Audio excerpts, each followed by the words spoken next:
curva.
Do believe in the laws of physics, okay? There's this idea called libertarian free will, which has nothing to do with political positions or economics, okay? So don't be afraid about that. It's just the idea that somehow the laws of physics don't apply to human beings. Now, let's say that we don't believe that because we're well-trained natural scientists. We think that we are made of atoms, and we do obey the laws of physics. That's not enough to say, therefore, we don't have free will. But it depends on what you mean by free will. To me, what free will means is, when I talk about a human being, I say this is a person who has opinions, who uses reason and thinking to reach conclusions. And I can persuade them, not correctly all the time, but they use it. Very wishful thinking. A human being who uses reason, that's pushing it there, John. Many of my best friends use reason sometimes. But I can try to persuade them. I mean, this is the hilarious thing about people who don't believe in free will. They're constantly trying to make you change your mind. And why would they do that if they didn't think you had free will? That's interesting. Yeah, the people who are certain you don't have free will are struggling to get people who believe we have free will to believe them, but they're exercising their free will to not believe them. This is actually my relationship with my toddler, basically. Because it will make you crazy. Like, I'm telling her to do one thing, she's sort of like, no, do this other thing. I don't believe in your authority. I don't believe in any authority. And then she, vomits up some milk. And it's a very confusing situation, and I feel like it's exactly this dynamic you're talking about.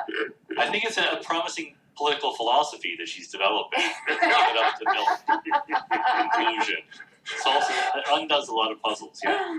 Yeah, imagine if at the heat of argument you just vomited up the milk you just drank. In the United Nations or in the halls of Congress. You kind of win arguments that way. I think that's what happens.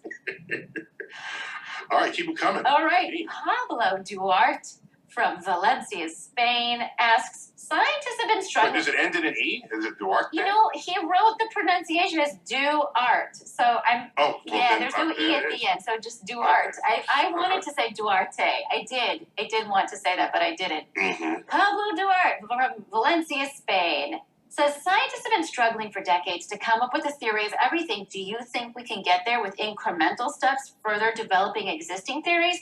Or do we need to wait for the next Newton or Einstein to come up with a new and innovative approach? I love that question. Yeah, this is Sean, kind of for everything. Like, do we need a big, of huge course. thing, or can we do it in steps? We're waiting for that person to be born. Yeah. I think that we will get there. I see absolutely no reason to think that human beings are not up to the task of fully understanding the universe. In fact, I would flip it the other way around. I mean, we've made amazing progress in understanding the universe. 100 years ago, we didn't know that there were other galaxies, much less the Big Bang or anything like that. And just look at how much we've learned in just 100 years, which is nothing, historically speaking. So I think we will get there. Will it require a Newton or an Einstein? Well, guess what? There's a lot of smart people out there. Someone's going to get it, and then we will label them after the fact just as smart as Newton and Einstein. So it's not a matter of waiting for someone smart enough to do it, just a matter of the right place, right time, right person who will put the final touches on the puzzle. Excellent, excellent. We're going to take a quick break before we go to our third and final segment. We're here with my friend and colleague, Sean Carroll, and the one and only Negin Farsad, my guest co-host on Star Talk Cosmic Fairies.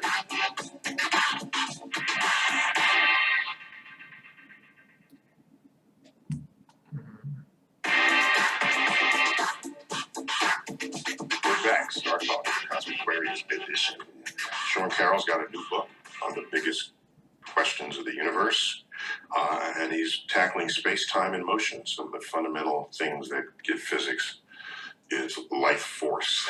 And I've got Negin Farsad. Negin, you're host of Fake the Nation, so you got your own podcast. I'm a host of Fake the Nation, of which you have also been a guest a couple of times. And you're also a regular on NPR's Wait, Wait, Don't Tell Me. That's a fine piece of work right there. I am, and it's a really fun show. And then the other thing I wanted the listeners to know is that I'm on the new Hillary Clinton show called Gutsy. It's going to be available on Apple TV in the fall, whenever this podcast drops. I think all the episodes will be available. And so you get to see me and Hills, because we're close now, chat about ways of defeating the haters out there in America. Okay. All right. So you've been busy. Absolutely. And you have a toddler running around the house. Okay. Yes, just vomiting milk. Throwing up So, milk One of the haters. Right. One of the haters. She must be defeated. So, all right. So, you got some more questions. All right. Sean. So, we have from Avnish Joshi from Houston, Texas. They're right. I am 11 years old. I watched a show on Netflix, which also featured Dr. Tyson. One of the astrophysicists mentioned, is this right? One of the astrophysicists mentioned Lyman alpha blobs. What exactly are they, and what makes them so special? Oh, okay. I can handle this, Sean, unless you want to jump in on it. I'm going to let you do it, because you're an actual astrophysicist. Yeah, it's very astrophysics, that question. Yeah. Where the universe came from is my idea. The light out of the forest is for you. Yeah, so he made the Earth, and I'm just a forest on the Earth in my reply to this question. So what we learned, I guess, a few decades now ago, in the 1980s, early 90s, we learned that the universe doesn't only have galaxies in it. There are these blobs of hydrogen clouds that are highly populated in the voids of space. And you don't otherwise see them because they're not making stars actively the way regular galaxies do. But for other galaxies, quasars, far away, their light is trying to reach you. And in order to get to you, that light ends up piercing through these blobs of hydrogen clouds. And for every one of these it pierces through, it leaves its signature in the spectrum that you see. And there's tons of them in every spectrum of a very distant galaxy. And it's a feature, it's behavior of the hydrogen atom. It's called Lyman alpha. It's a feature that you can measure in the spectrum. And there's so many of these features, it's called the Lyman alpha forest. And so that's what that is. So it's a that was fun... pretty good. You did a good job there, Neil. Thank you, Sean. I'll let you come back. And maybe I'll be a guest on Nagin's podcast. I didn't go that far. We didn't go Right. Yeah, okay, yeah, hold on. All right. Okay, so next one. Well, I'm gonna take things down up a notch here and just get a real serious by sharing a question from David Rhodes.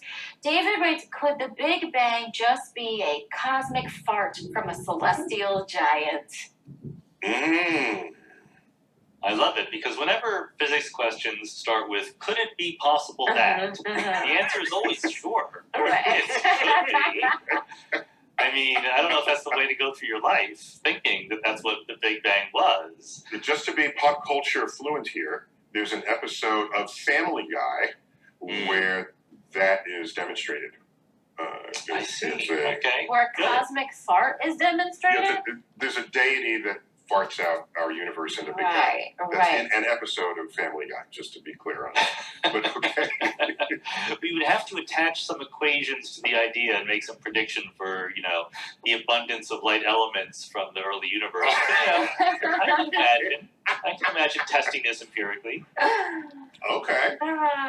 Probably there's more methane in a fart than there was in the early universe, so it might be falsified. I'm not sure. Oh, I like that. That's right, because typical farts are high methane.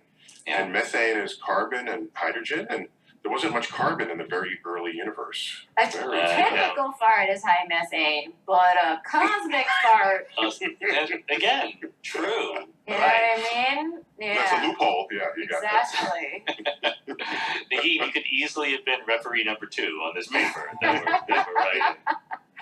I might as well slip it in here. There was a conversation I had with Chuck Nice, and we were talking about the powers of Superman, and someone asked, would Superman eat superfood? Does he have a super digestive tract? And we just followed that through. If Superman is super in every way, superhuman in every way, he would have a super digestive tract, which might mean he would have super farts. And then we thought, if he has a super fart, which is high in methane, he could ignite it with his X-ray vision and then have a flamethrower out of his butt. Out of his butt. Okay. It would That's be so a new fun. tool. Yes. So as Sean had intoned there, it is possible to pursue questions such as that and see where they take you in a serious way, even if they're asked with tongue in cheek. I'm not sure if I like this dark and gritty reboot of Superman that you're proposing here. There's like What a very. flamethrower. He uses breath to freeze things. He needs something to burn things. So there it is. Right. Who is his gastroenterologist in that situation?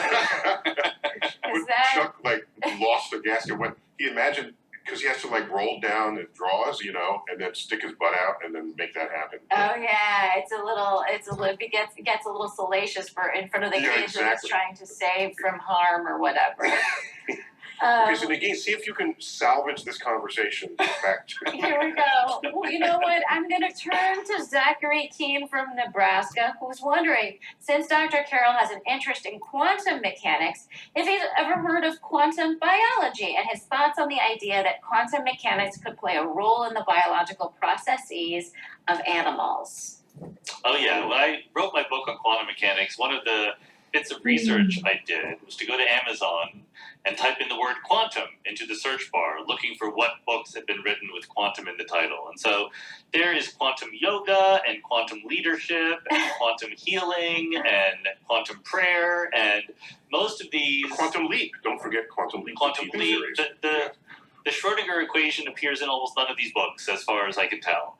But quantum biology is very different, because quantum biology actually does exist. In one sense, everything is quantum. Like you and I are quantum, the table in front of me is quantum, but the quantumness of it doesn't show up very obviously. The classical physics way of thinking about it is good enough for most purposes. So in quantum biology, you try to pinpoint areas where processes happen that would have been impossible in good old Newtonian classical physics. And so it's thought, for example, that the way that energy is transferred after photosynthesis, energy goes from the leaf of the plant into its innards, and the way that it gets there requires quantum mechanics to understand. It sort of takes different channels all at once in a superposition. So I think that's very interesting and exciting. I'm not an expert in it myself, but the world is quantum, so why shouldn't biology be?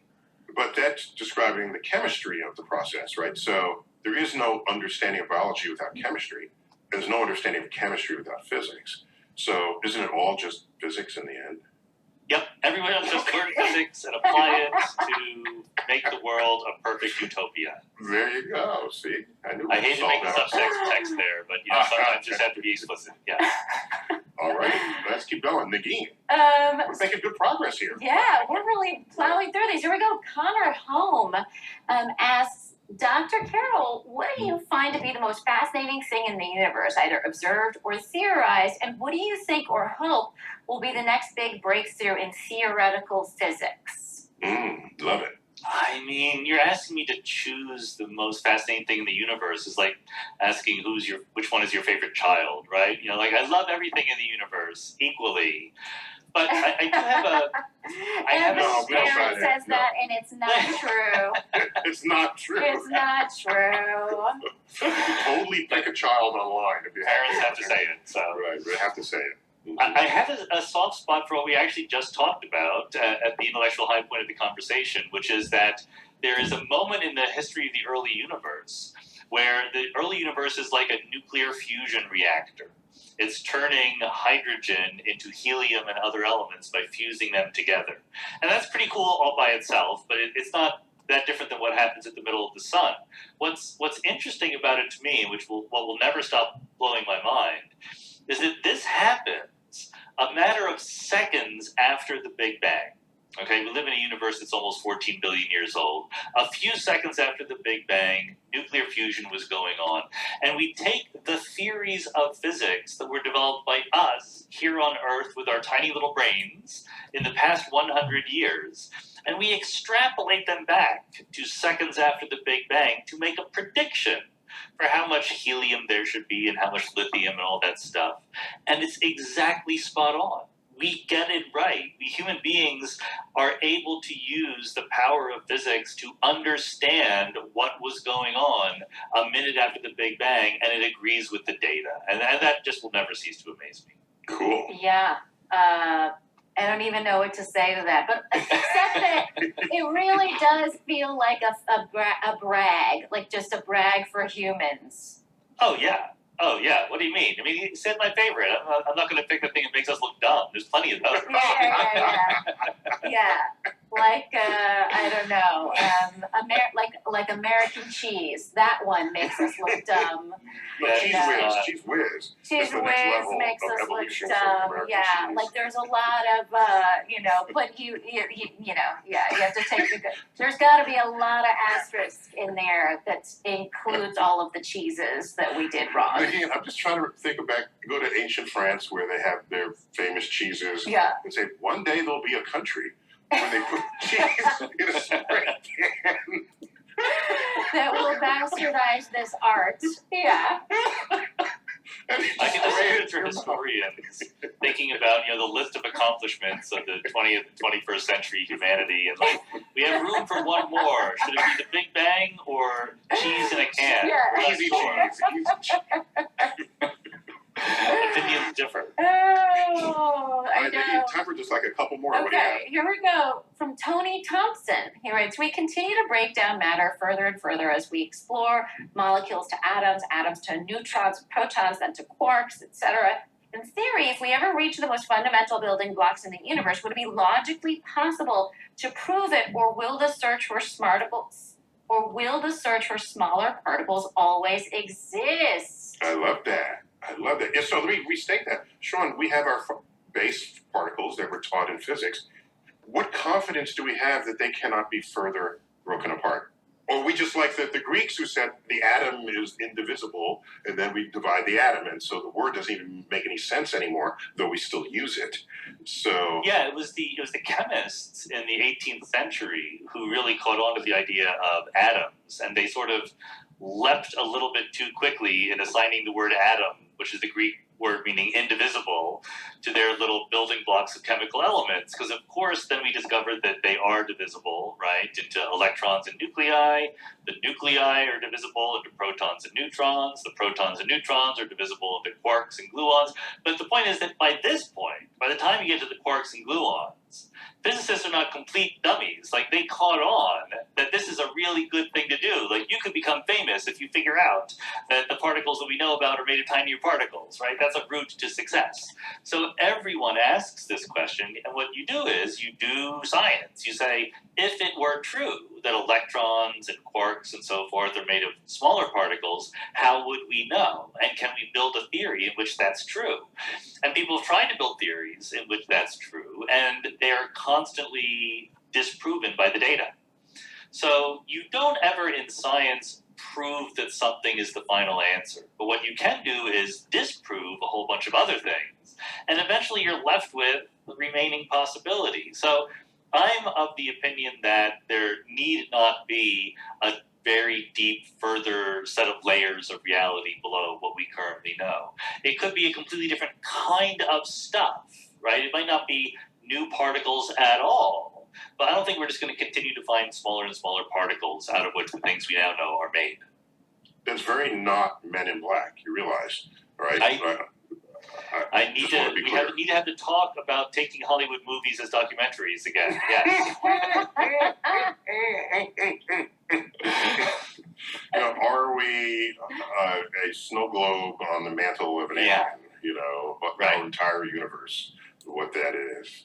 Now, so Nagin, I think we don't have any time for more questions. I'm sad. Oh my gosh. But let me find out. Where can we find you, Nagin, on social media? Yes, you can find me at Nagin Farsad, NEGIN FARSAD, on all of the things. And I am even on TikTok, where I do spare the people my dance moves. Okay. and Sean, you got it. You're active in all spaces. So where should we direct people first? Multimedia, the book that is out fall 2022, The Biggest Ideas in the Universe. I think it's a great way to dig a little bit more deeply into the ideas of physics than you usually get a chance to. And then the podcast, Mindscape, where every week we talk about some big, mind-blowing ideas. It's a lot of fun. And you have great videos that are all collected. Are they in your own There are YouTube videos. space? You can just go to my website, which is preposterousuniverse.com. You can find the blog, the podcast, the videos, the books, the whole shebang. Excellent. Okay. And Sean, it's been great to have you again. And keep us in mind every time you do something cool, because we're going to want to showcase it. And Nagin, good luck with the Hillary show. Thank you. What's it called again? I call it the Hillary show. It's called Gutsy. That's the Hillary show. Hillary show. There it is. We'll be looking for that. So, excellent. This has come to a close. We're landing the plane right now. I'm Neil deGrasse Tyson, your personal astrophysicist, and you've been listening to, possibly even watching, our Cosmic Queries edition with Sean Carroll. As always, keep looking up.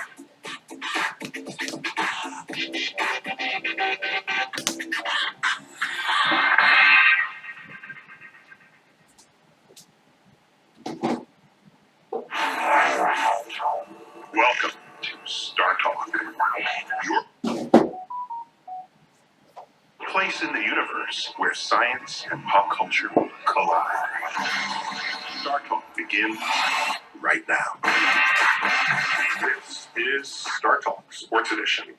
Today we're going to talk about heat stroke, why that's bad and sometimes lethal, what causes it and how to avoid it. Of course, I've got with me my two co-hosts, Gary O'Reilly. Gary. Hey, Neil. The former soccer pro and active sports commentator, and we borrow him from the rest of his life to participate on Star Talk Sports Edition. And of course, Chuck Knight. Chuck. Hey, Neil. That's right. All right. My longtime co-host, professional comedian and actor. Yes, acting like a comedian. Acting like a comedian, okay. So, Gary, what have you cooked up today about heat stroke? Well, the whole world has basically been sweltering and suffering through heat waves recently. But what if you were an athlete and you had to do your thing outside in the summer months? Now, this fact is going to leave you a little bit cold. Between 1980 and 2009, there were sadly, tragically, 58 football players dying of hypothermia in America. So not This is about hypothermia, which we all heard about when you freeze to death. Yeah. Hyperthermia. Correct. Okay. All right. So these were all American football players in the US, sadly, mostly in high school. Yeah. Ouch. Now, yes, ouch. Clearly something needed to be done, and someone thankfully stepped up. Now, on the back of that, what is climate going to be like in places like Atlanta in 10, maybe 20 years' time? What precautions are going to be necessary for us, not just athletes, at that time? Will sports themselves have to change? For those answers, we will need a climatologist and help us see into the future, and that will be coming up later on in the show. But firstly, let me introduce you to a lifesaver. Professor Bud Cooper, clinical professor in the Department of Kinesiology at the University of Georgia, right, helped instigate the heat rules for Georgia high schools, in particular for high school football. He sits on the Medical and Science Advisory Committee Board for the Corey Stringer Institute in Connecticut. Now, if that name is familiar, just think Minnesota Vikings player, and the death of that man was tragic. Also, Bud Cooper is a person who used science to save lives. So, Neil, the hero. Well, oh man, thank you, Professor Cooper, for being part of the show. Can I call you Bud? Absolutely, absolutely, and my pleasure to be with you guys today. This is an opportunity. Excellent, excellent. So, could you just tell us, by the way, kinesiology? I read a book, an entire book of kinesiology when I was in high school, and I said, "Damn, if I didn't love astrophysics so much, I'd be a kinesiologist." Yeah, it was physics applied to the human body in ways that I was just so fascinated. Yeah. And so I just want you to know that I might have been like your classmate or down the hall from you in your department. And we would have had a lot of fun. I'll tell you that right now. What goes on in heat-related illnesses? I know that we're warm-blooded, so we have to maintain our body temperature to function. That's part of the lot that we were dealt at being human beings. So you're saying at some point we can't maintain it, and the temperature just goes up, and there's nothing our body can do about it? Well, your body has a thermoregulatory system that's built in. That's wonderful. And when we start to get hot, what do? We start to sweat. So as we are engaged in activities and the outside temperatures begin to rise, our thermoregulatory system has to adapt to that. And as long as we can keep that metabolic balance going on, we're in good shape.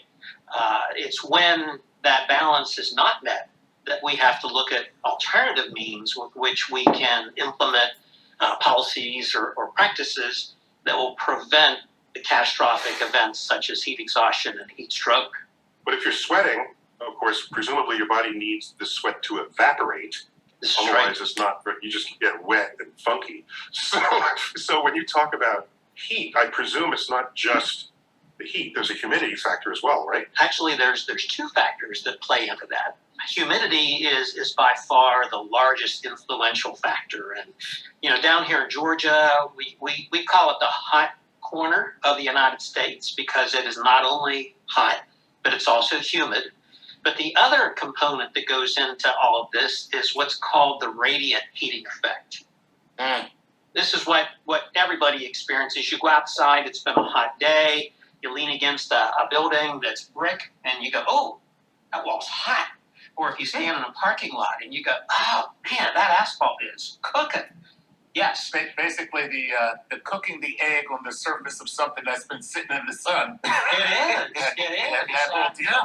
And we're running into more and more of that because, yes, we're seeing hotter days that are hotter longer.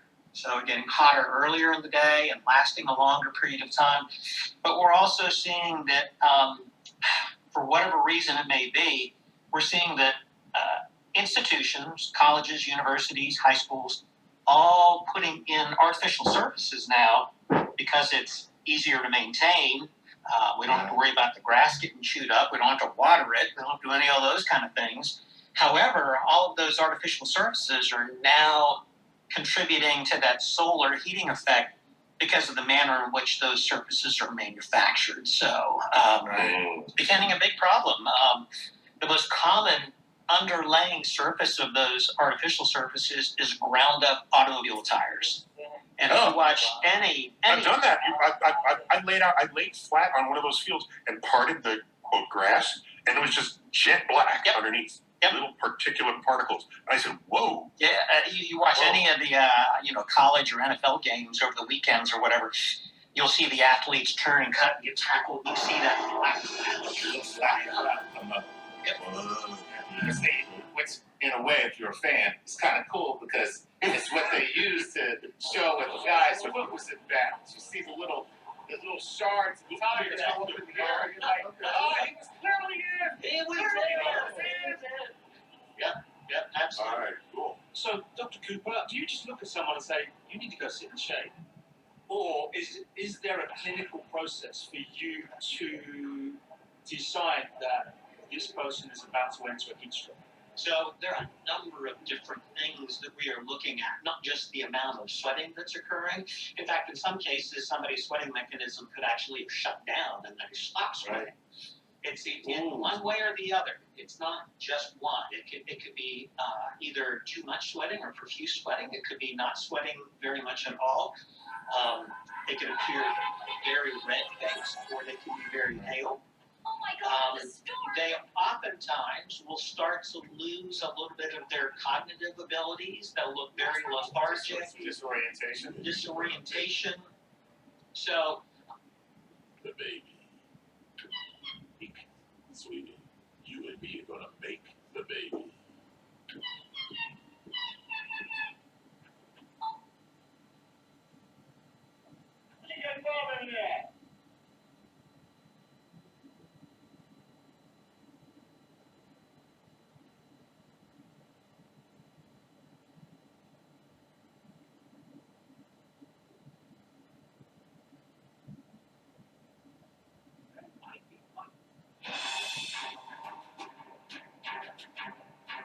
How they say,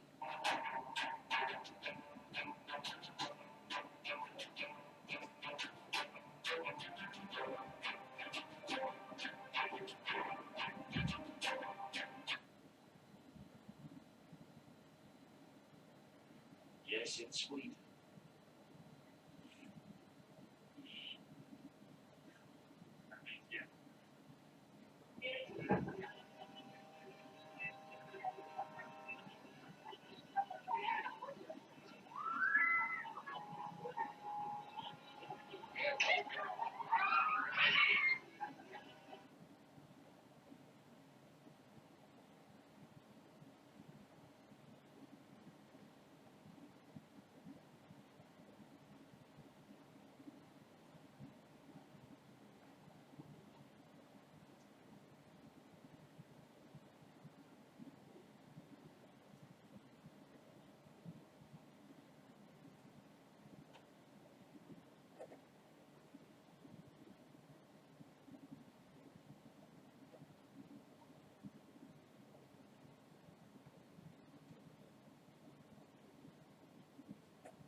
Get back down here and fingers crossed though. There are a number of different components that we look at. I was the athletic trainer that was in charge of sports medicine for the Peachtree Road Race. Gary probably don't know that one, but it's the largest 10K in the United States. 55,000 runners on July 4th. And so, we would obviously want to be very keen on preventing heat stroke, and we would have medical personnel along that entire 10K road race course looking for individuals who exhibited those types of symptoms. And when we saw them, we would pull them out of the race, transport them to the finish line, and there we would treat them. And I'm happy to say in the 10 years that I oversaw that, we never lost a participant because we did the right thing. Yeah, but they punched you in the face for taking them out of the race. They didn't like that. Yeah. They did not like that. That's right. And we told them that they would get their T-shirts. So There's something we should have said at the beginning that we didn't, and correct me if I'm wrong. The reason why we sweat is on the expectation that the sweat will evaporate, and the evaporation cools our body. it does. But if it's humid, the sweat is less likely to evaporate and therefore less likely to cool your body. Absolutely. And that's the foundation of what's going on here. And Did I say that correctly? isn't that why they have what's it called, the wet bulb temperature, which is different for for somebody being able to withstand the heat? It's a comprehensive assessment of the environment. It looks at humidity, it looks at air temperature, and it also takes into account that radiant heat issue. So it looks at all three of those variables, albeit humidity is the most heavily weighted variable. But you're right, as the humidity gets higher and higher and higher, and it's not uncommon in the southeast for us to have humidity days where the humidity level is 80, 85%. But if you would go to Phoenix or Albuquerque or whatever, their humidity levels are down 20, 25%. So it's very different. And It's 150 degrees, but it's a dry heat. It's a dry heat. You'll love it. So as that humidity level gets higher, it makes it more difficult for the body to evaporate the sweat off of your skin. So I just want to establish that up front because it plays into so much of what we're talking about. it does. It does. So if we're finding ourselves unable to cool down through sweating, that must be affecting our core temperature. And there must be a point where that is an indicator of heat stroke, or you're about to go, let's do something to prevent that, or it's too late, you're already there. So how are we being you and your medical staff, identifying that as a fact? So looking at it as a variable, can we predict it? It's very difficult. Because the best way to assess your core temperature is doing it rectally. And that's how we get the most accurate assessment of what your core temperature is. But when your core temperature hits 104, that's the critical breaking point. Anything above that are really at risk of succumbing to a heat stroke, and that could be a catastrophic event. So that is what we do. So when we see someone that is exhibiting those signs and symptoms that I mentioned earlier, we immediately, bring them into an environment that is not stressful. So more shade, remove their clothing as best we can, and we do a rectal temperature probe to see what their core temperature is. And if it's at that level, we immediately immerse them in a cold water tub.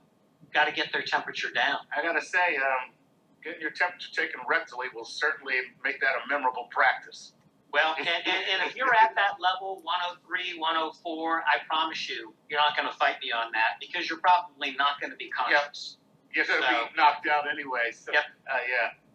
Yeah. So the thing is, Doctor, if your medical team or a medical team is not around and someone is starting to hit those numbers, what then collapses within the body to end up with fatality? And I want to add to that, but how is it that our body can be so sensitive to just a couple of degrees up around there? What is the most sensitive organ to just a few degrees change? Well, again, your core organs are going to fluctuate on that, but your hypothalamus is the control center of telling whether or not we need to do different things. So that's going to be the control center for that going on. But you're really, as an individual, and you're succumbing to those kinds of things, you're not going to know that that's what's going on. So you're at the mercy of having medical professionals there. There was a case report of an individual who had gone, I think it was in Phoenix, Arizona, to participate in a mountain biking event. And he was coming from the east, not hot, not dry, like that area. got started on the race. He was about a mile or two into the race, got off course, and nobody knew where he was. And they finally found him about an hour later, lying unconscious.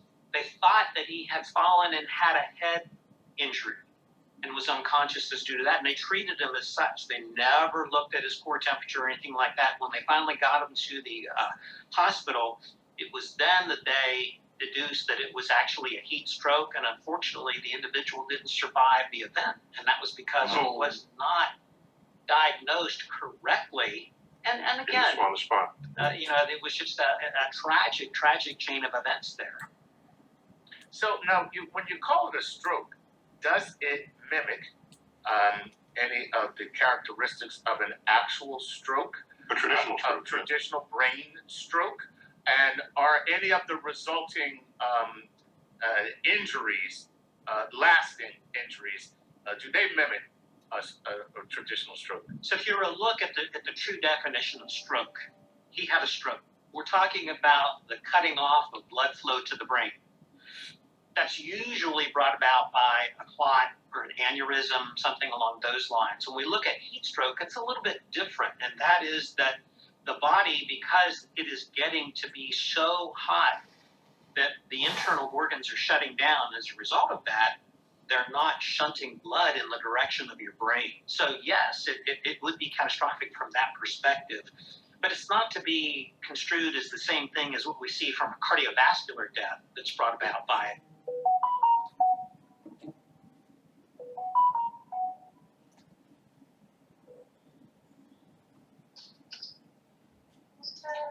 Petit cœur, ça va? Je suis fatiguée. T'es fatigué? Oui, Ça s'est bien passé? oui, ça s'est bien passé. La fille est très, très excitée. Ouais. La fille aussi. Et comme tu sais, je sais pas, j'aime pas trop les enfants consacrés quand ils sont tous excités et tout. C'est pas l'air. Mais bon, en gros, ça s'est bien passé, c'était sympa. Ah bah c'est bien. J'ai bien varié. Ouais, franchement, ils étaient contents. Il était content? Ouais. Ils vont pas savoir qu'on déménage. Ouais, enfin, tôt ou tard, ils vont en savoir, t'inquiète. Alors, vaut mieux plus tard. Ouais, Qu'est-ce que tu fais de beau, mon cœur? je suis en train de pisser. Très bien. Il pleut de ouf là, je vais juste ranger un petit peu à la maison et je vais venir. Ok. Oh, je suis en T'as train mangé? de faire un modèle 3D là. Je dois recommencer. T'as mangé? J'ai bien mangé ce midi, ouais. Et toi? J'ai bien mangé ce midi et j'ai pas trop faim donc Il reste des petits gâteaux? bah je t'ai ramené. On ne reste plus. Ah, il y en a plus? Non. J'ai tout mangé. Ah, mais non, moi je les veux pas. Toi tu veux encore? Il en reste plus des gâteaux donc. Oh, est-ce que moi j'ai la pâte gardé à... Il y a de la crème pâtissière ou pas? Il y a de la crème pâtissière mais pour une autre fois. J'en ai, je peux t'en faire. Ah. Mais il y a des petites choses. Non, juste la crème pâtissière. Avec des fruits. Mais chérie. Chérie! Tu te souviens comment ça a rendu tout le monde dingue la crème pâtissière? C'est trop bon. Mais c'est bon, t'as mangé non? Mais non, toi, c'est...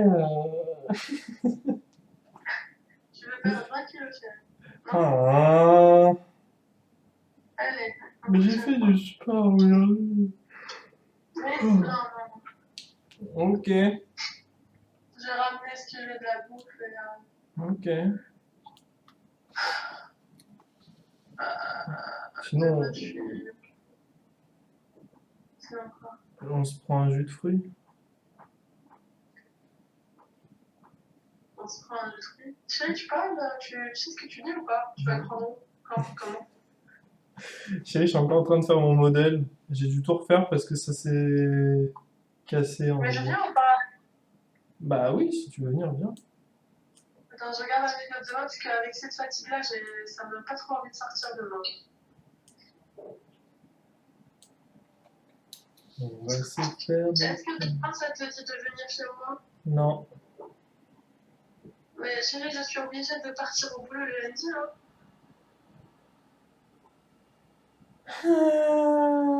Mais pars de chez moi. Marc, en fait, je vais pas prendre un sac et venir chez toi. Et tu sais que moi, j'ai plein de trucs à porter à chaque fois, c'est lourd. Mais il faut perdre 20 kilos. Pour moi, c'est plus proche de chez moi. D'accord. Bah, comme tu le sens. Si tu veux pas, je viens rentrer demain tranquille, hein. Sinon, je rentre chez toi. Hein? Sinon, je rentre chez toi. Allez, demain chez toi.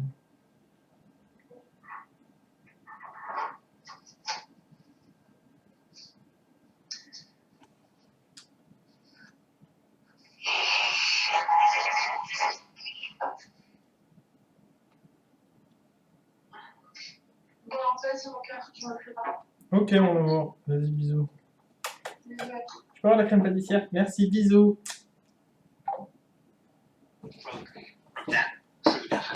So, but we've got what goes on. Is the physiology of suffering, heat stress, and heat stroke. What are your heat rules, and is it as simple as go and stand in the shade? Which, by the way, my mom used to tell us when we would play football in the back of the house where there were no trees at 2 o'clock in the afternoon in July. And she would say, "What the hell are you doing? Get in the shade. You're going to have a heat stroke." She would say that. Yeah. Okay, that's an informed person. By the way, just to reiterate what said earlier, it's not just the temperature of the air outside, it's the radiant energy coming to you from any source, be it the walls, the ground, or, of course, the sun. Yes. So if you step out of the sun into the shade, that takes away one of the forces driving your heat exposure. So when we come back, Bud is going to tell us exactly what Bud's rules are and what is it about them that help them save people's lives, other than just tell them, get the hell out of this. and other than Chuck's mom's rules. Chuck's mom's rules, all right? She didn't get famous with those rules. Yeah, Let's find out why Chuck's mom is not who we into here, and Bud Cooper is, when Star Talk Sports Edition continues.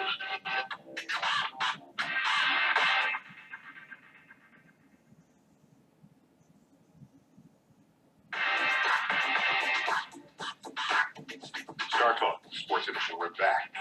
We're talking about heat stroke, and we've got Dr. Bud Cooper from the Kinesiology Department at the University of Georgia, whose heat rules had saved the lives of athletes, especially those in high school who get run into the ground by their athletic coaches. And Bud, just what are these rules, and why should they be different from anything anyone came up with before? So the rules that have been in place for years were brought out by the American College of Sports Medicine. They had a position statement on how you can prevent exertional heat stroke. It was a consensus position statement by a bunch of people who are really, really knowledgeable in the area, but it was opinions.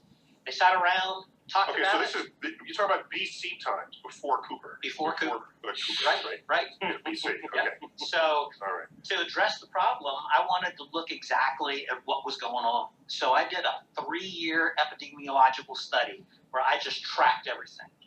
We had high schools involved in the study representing 5 areas across the whole state of Georgia. And we had certified athletic trainers at each of those high schools, and I collected data for 3 years. I needed to see where the trends were. We looked at everything from length of practice to wet bulb lobe temperature numbers to time in the season. We looked at all of that. And at the end of the 3 years, I was able to aggregate all that information and then come up with policy suggestions that addressed all that. And what we saw was that What you're saying is that everyone before you just pulled it out of their ass, basically. Or rather, let me be more polite. They did not treat it as a study. They just thought, this makes sense to me, let me just put that in the pot. Absolutely. That's what that sounds like. Right. Okay. That would be like asking you and Gary and Chuck as to what's the best way to cook a steak. You would all Yeah. have an opinion, And we just Everybody's got a different way. and everybody's got a different way. And my answer is, let someone else cook it. that's the best steak you have. That's the best steak you've ever had in your life. That's right. Absolutely. So we looked at that data and we came up with what we saw was that in the month of August, which was the first 4 weeks of football practice, that was the most critical time. And we could see that whenever temperatures got higher, when practices got longer, that's when risk went up. So, and people are in their worst shape because they've had the previous months absolutely. of summer where they weren't doing a damn thing. Absolutely, and a lot of the research that had been done earlier showed that in order to do justice to preventing heat stroke, we had to make sure that the individuals were acclimatized to the environment in which they were practicing in. So one of the rules that we put into place was that they had to have 5 days of heat acclimatization. No equipment, all I could have on was just their helmet. Practice was limited to 2 hours, and they would get acclimatized to the hot weather that they're going to be participating in. Once we got through those 5 days, then we gradually lengthened practice. We gradually introduced equipment. But the key component was that we set up parameters that said that as the environment got hotter, because we knew that that was the most important influential factor. When the WBGT got to higher and higher levels, we had to change things. We would shorten practice, we would take equipment off, we would increase rest breaks, we would increase hydration breaks in order to allow the athletes to continue practicing. We didn't want to take that away, but we had to do things that mitigate that risk because we saw that from the 3 years of study of just looking at what the trends were. So we were able to look at that. I presented that to their rules committee. I said, this is what I really think we need to do. All knowing that the rules committee, which was made up of football coaches that have been coaching 35, 40 years, we've been playing football this way forever, and, we've been doing fine kind of thing. Presented that information. Honestly, Gary, they, and Neil and Chuck, all three of you, they probably discussed it for 20 minutes, came back and said, you know what, bud, we're going to put every single thing that you have suggested into policy because there's no way we can say it doesn't work because you have the facts. You have the data. Right. So there's also a little It's called litigation. No, that's litigation. Something called litigation. It's like, Okay. well, this guy came to you a few months ago with all this information, and so. Yep. And plus science, that's one of the objectives of science is to remove people's opinions. Absolutely. Right. What's going on? And so, Face the facts. the great thing about what we did was it was the first study that looked at the facts. We developed a policy based on those facts, and to date, there hasn't been another state that has done the same thing that we've done. So, Well, I don't get that. So clearly, your research is out there. You took an. Oh, I know what it is. They're only Georgia rules. You see, that's the thing. Yeah. They're eating peaches in between plays. So other states, tell me about other states. There's no yes, other, exactly. So the state of South Carolina has taken a lot of what we've done, and they have applied many of our rules to their state association. Florida and North Carolina. Similar climate in South Carolina. Similar climate. Florida and North Carolina take bits and pieces of what we've done and applied it to theirs.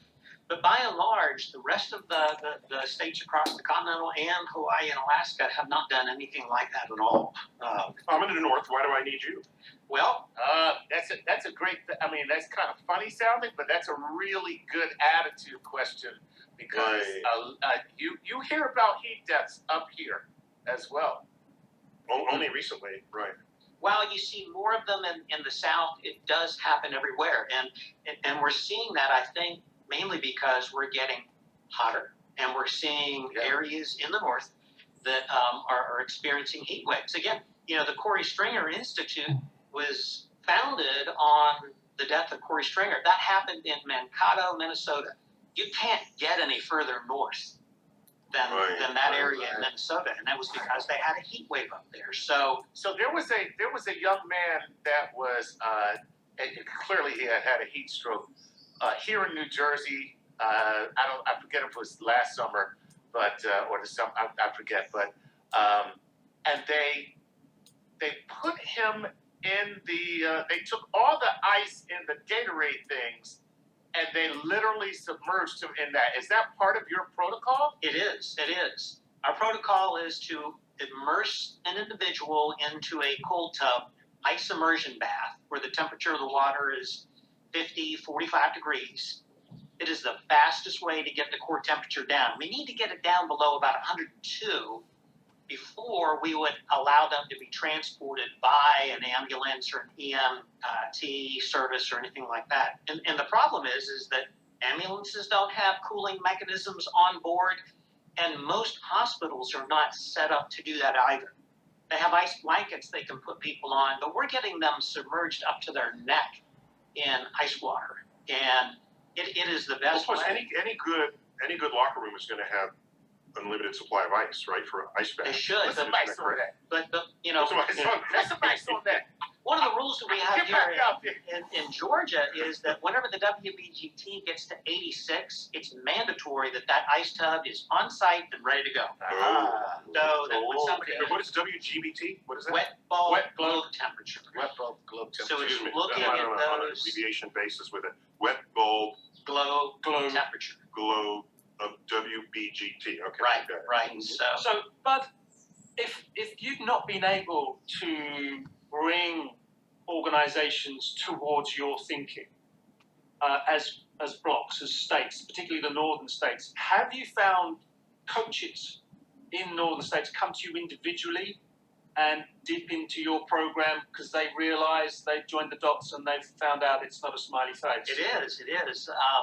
I've done talks in Illinois and other northern states, and they're very, very interested in that. They want to know, what do we need to do to ensure that doesn't happen? And I think that there is becoming more and more fear, because there have been some cases recently where a student athlete has died of heat stroke, and the parents have taken it to a criminal court case, and the coaches have been charged with manslaughter. I mean, this is not taken lightly. So I got a call from a reporter in Billings, Montana, and I'm somewhat familiar with Montana. I go skiing there every year, but they are experiencing a heat wave currently right now, with their temperatures in the upper 90s. Not common at all for Montana. And his question was, the coaches really don't know what to do. And so he sent me their policy that's in place. And the policy is looking at smoke, because they have problems with wildfire up there. So what do you do when it gets really smoky? There are also policies in there on what you to do with hydration. So what should we do about hydration breaks? But it's during competition, not during practice. And what we know is that about 90 to 92% of all heat strokes in sports occur during practice, not during competition. So while they're saying we need to increase the hydration breaks during competition, they're not doing anything to address the times with which the risk is the greatest, and that's in practice. So, and of course, it's not a problem until it's a problem, yeah, right? And exactly. so now they get 90-degree days And they don't know what to with do. no precedent. They They don't know don't what to even do. know what to do. Exactly. And coaches are not the best people in the world to make compassionate decisions. let's just be honest. It's like, you know, I think I'm having a heat stroke. Really? Well, drop it. Give me 20. Like, you know. My finger's dislocated. Pop it back in and get back out there. Exactly. Yep. But- Yep. But okay, so we've got people in Billings, Montana, who are acting like the British with 3 inches of snow and panic because they don't know what to do, because it doesn't do that there. Now, this is going to replicate, I'm sure, as we go forward, 10, 20 years' time. Where do your rules advance with the climate as it changes? So, glad you brought that up. I did a study with another friend of mine, he's a climatologist, and we actually looked at the United States as a whole and looked at average WBGT temperatures over the entire United States. And what we did was, by averaging those, we were able to break the United States down into 3 geographical regions. Region 1, Region 2, and Region 3. Region 3 would be the areas that have the highest values. That would be, across the southeast and the south and into the southwest area. And then the Region 2 would be in the center, more the Midwest, Atlantic coast regions, and then Region 1 would be up there with your Oregons and your Minnesotas and your Maines and New Yorks and things of that nature. I think the next step is to then look at those 3 geographical regions and try to come up with better recommendations for those schools in those areas, knowing full well that in the event that somebody in Minnesota gets a day when it's 95 and 60% humidity and they're wearing full gear for a football game, something has to change. And the question was brought up earlier, was there pushback from coaches? And there was a little bit. But you know what? We are giving them an out by saying, we have things that you can do. We're not trying to cancel football. We're not trying to eliminate it. We're just trying to mitigate your risk. We can do things. Take some equipment off, shorten your practice. Why can't there be a standardization of what you study so that it just becomes basically the rules across everywhere? When we reach a certain temperature, put these protocols into place. I mean, that would make everything really simple. It certainly would. The Bud protocol. Yeah, the Bud protocol, right? Yeah. Gentlemen, I think we're going to have to go to the Bud protocol. There you go.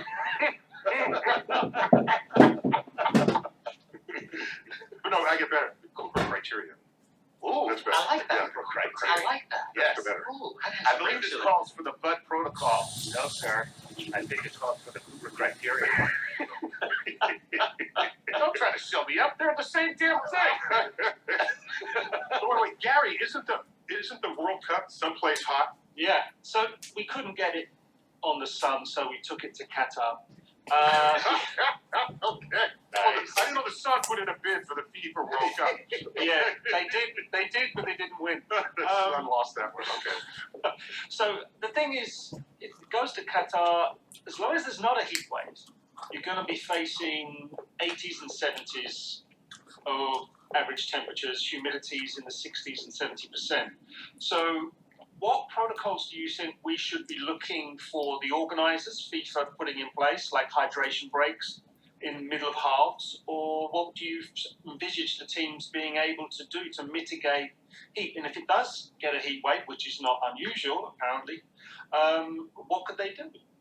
Having scheduled hydration breaks is going to be a very critical. And we don't want to ruin the spirit of the game by having a break in the middle of the first half at 20 minutes or whatever it might be, to try to change the continuity of the game kind of thing. But really, Gary, the bigger aspect, and we actually see this, is that we need to ensure that the athletes that are going to be participating in that World Cup are acclimatized to those conditions.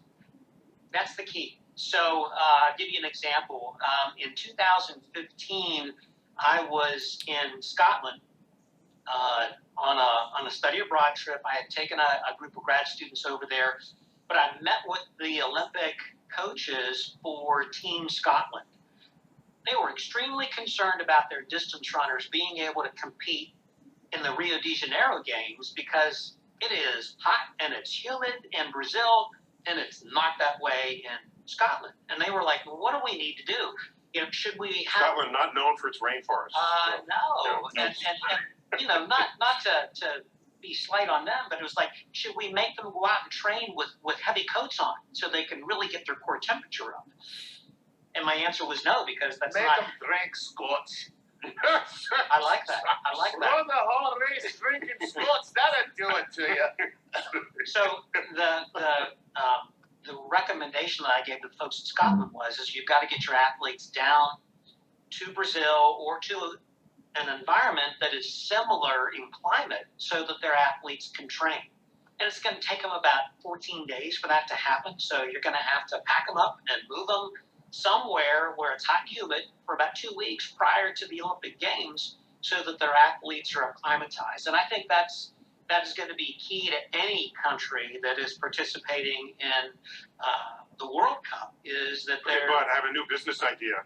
We create a biodome where we have complete control over the temperature, the radiant heat, and the humidity, and we dial in the averages for the location that people need to train, and they do it right there in the biodome. I like it.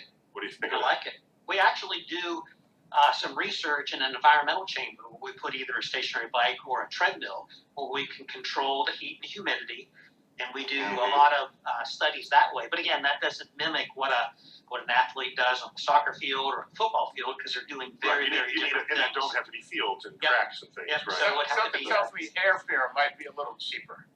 That's my point. Yeah. So if there's one in Europe, one in North America, South America, you can train there before, and you don't have to fly the whole team until you're actually ready to compete. And maybe you can dial it up a notch, make it even a little harder. That's an expensive project, Neil, if you're trying to replicate something the size of a soccer field or a football field. It's not more expensive than the money people have to spend on sports. I have come to judge. Guys, we got to call it quits here. I know. Sorry. I know. It's good stuff. I'm telling you, kinesiology is the thing. These folks have the physics literacy that makes the world go round. Hey, Bud, let me tell you something. And he's not blowing smoke. Over the years, I've heard Neil say this several times about how much he loves kinesiology. And I'm like, Jesus, is there any level where you are not a nerd? No, well, so we think we should call it the Cooper criterion, and you heard it here first. And except Bud Cooper came up with it. But it definitely sounds good, Cooper criterion. But we loved having you on the show. This is a work in progress, clearly, because we're going to see what other aspects of your kinesiological expertise can serve the world of sports, because they're looking for every way they can. The things that we brought up, it obviously we need a lot more research done to address some of the other areas of need as well. So Excellent. In the So we're gonna let you go in this. put some ice on. We're gonna let you go in this segment, but when we come back, we are gonna look into the future of climate with a climate expert from Columbia University, Dr. Radley Horton, when Star Talk Sports Edition returns.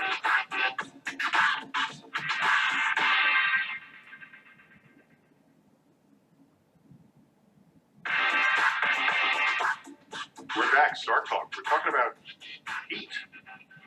And we came out of the dungeon of heat strokes and the harm it's done athletes, especially those in high school, training in August, especially in football, and this is outdoor training, of course. And we thought we would sort of extend that into just a general understanding of the trends of heat waves. And so what do we need for that? We need a climatologist. And we didn't have to look far because Columbia University, right up the street from us, has experts.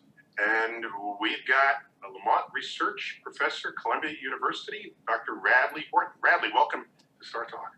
Great to be here again. Nice to see you. You're not just any ordinary climate scientist. You specialize in climate extremes. Oh, yeah. to the extreme. Okay. Cascades of climate. The climate octagon. That's right. Which storm will win this year, and what is? And your expertise and your writings have gotten you on various national and international task forces and committees to advise municipalities and nations on what they should do. So let's dovetail my first question to you with what we just saw in the first two segments. We heard that in Atlanta, Georgia, they implemented these new rules, Bud's rules, the Cooper criterion, for keeping athletes alive, basically, not suffering from heat stroke. Is this a fact that will start surfacing in places where it never surfaced before, so everyone is going to have to start paying attention to Bud's rules? I think absolutely. I'm talking more and more about sort of the two waves of climate change in a sense. I think we're approaching the point where most, but not all people are realizing that the statistics of these extreme weather events like heat waves are already shifting quickly, right? We're getting more heat waves, longer lasting, and just more extreme than we thought. We knew that would happen, but what's also happening, I think, is this realization that it's actually happening much faster than we thought it would. We're not just getting that predicted, 50% increase in the frequency of heat waves. We're getting unprecedented heat waves, 3-4 degrees warmer than anything that's ever been experienced in the place, or arriving 3 or 4 decades earlier than we thought it would. So I think, circling back to your question, You mean the once a century extreme event is not happening once a decade? Exactly right. I said, it's funny, I had a conversation where somebody was talking about climate models.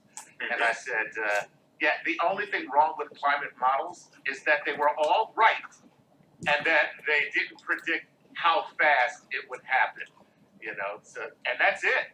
That's it. And I think it's frankly a challenging point for some climate scientists because we're used over the last 10 or 20 years to hear our models attacked, climate change isn't real, that sort of thing.